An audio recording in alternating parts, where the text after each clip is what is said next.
नमस्कार किसान साथियों, स्वागत है आप सभी का एक बार फिर से मेरा खेत मेरी प्रयोगशाला में। साथियों, मैं हूं आपके साथ जगदीश पाटीदार। साथियों, जैसा कि हम लगातार आपके साथ फसल के वीडियो और जानकारी, फसल की स्थिति अवस्था को शेयर कर रहे हैं, उसके बाद भी हमसे खुद यहाँ पर एक चूक हुई है, मिस्टेक हुई है, जिसको आज हम आपके साथ शेयर करते हैं।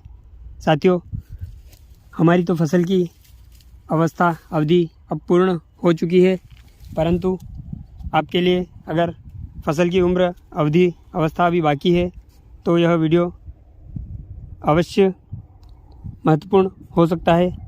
तो साथियों, जानने के लिए कि यहाँ पर हमसे क्या मिस्टेक, क्या गलती हुई है, उसको जानने के लिए बने रहिए हमारे साथ मेरा खेत मेरी प्रयोगशाला में और वीडियो को अंत तक ज़रूर देखें। साथियों, यहाँ पर देखिए मेरे हाथ में 3 लहसुन के कंद हैं और एक पौधा आप और देख सकते हैं। ये जैसे कि ये पौधा बिल्कुल कमज़ोर पड़ा हुआ है, इसको अगर हम उखाड़ेंगे तो इसकी जड़ें नहीं हैं नीचे।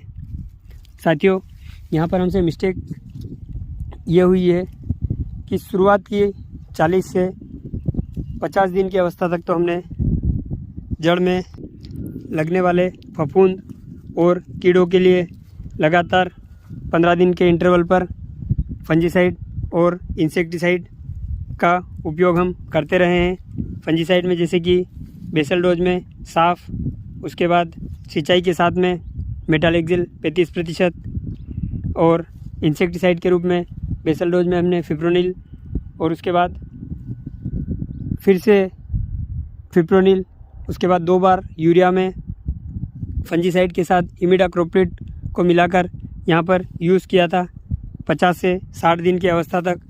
उसके बाद हमने इसमें फंजीसाइड और इंसेक्टिसाइड जड़ में लगने वाले कीड़ों के लिए उपयोग नहीं किया। इसका परिणाम यह है कि हमारे कुछ पौधे यहाँ पर ख़राब हो चुके हैं, जिसकी जड़ों में फंगस लग चुका है और कीड़ा भी लगा है, जिसकी वजह से यहाँ जड़ें ख़त्म हो गई है और फसल की गुणवत्ता अवश्य ही ख़राब हुई है। तो साथियों, यहाँ पर सजेशन ये है कि लहसुन और प्याज की कंद वाली फसलों में हर 20 दिन से 30 दिन, 1 महीने के अंतराल पर जड़ में लगने वाले कीट और फफूंद के लिए फंजीसाइड, फफूंदीनाशक का उपयोग जो भी आप डोज ट्रीटमेंट दे रहे हैं उसके साथ करते रहे। जैसे कि हम बीच बीच में यूरिया 20-20, 0-13, 19-19 इस प्रकार के हम उर्वरकों का उपयोग करते रहते हैं, तो उनके साथ में हम फंजीसाइड और इंसेक्टिसाइड्स का इस्तेमाल करते रहें, या फिर हम घोल बनाकर सिंचाई जल के साथ ड्रिपिंग भी ड्रिप के माध्यम से कर सकते हैं, ताकि इस प्रकार का हमें नुकसान ना हो। अब चूँकि हमारी तो फसल की अवधि पूर्ण हो चुकी है, ये देखिए अंतिम पत्ती इसकी आ चुकी है और यहाँ पर फसल हमारी 110 दिन की हो गई है। तो साथियों, इसमें तो हम कुछ नहीं कर सकते हैं, लगभग मैच्योरिटी पर भी है। अगले 10 से 15 दिन में यह फसल हार्वेस्ट होने लगेगी। तो साथियों, अभी बाद की जो भी फसल आपके पास है, उसके लिए आप इस वीडियो के माध्यम से इस जानकारी का उपयोग कर सकते हैं। वो कहते हैं ना, नज़र हटी दुर्घटना घटी, वही हमारे साथ भी हुआ है। सावधान रहे, सतर्क रहे और अपनी फसल को सुरक्षित रखें।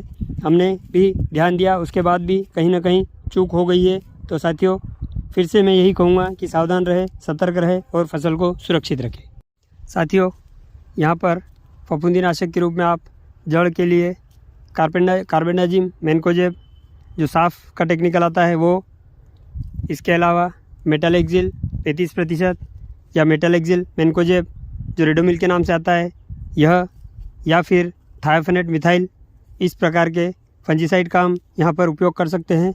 इसके अलावा जड़ में लगने वाले कीड़ों के नियंत्रण के लिए रिजेंट या फिप्रोनिल या इमिडाक्लोप्रिड, इस प्रकार के कीटनाशकों का समय समय पर उपयोग करते रहें, ताकि फसल को कोई नुकसान ना हो। धन्यवाद। राधे राधे। आपका दिन शुभ हो।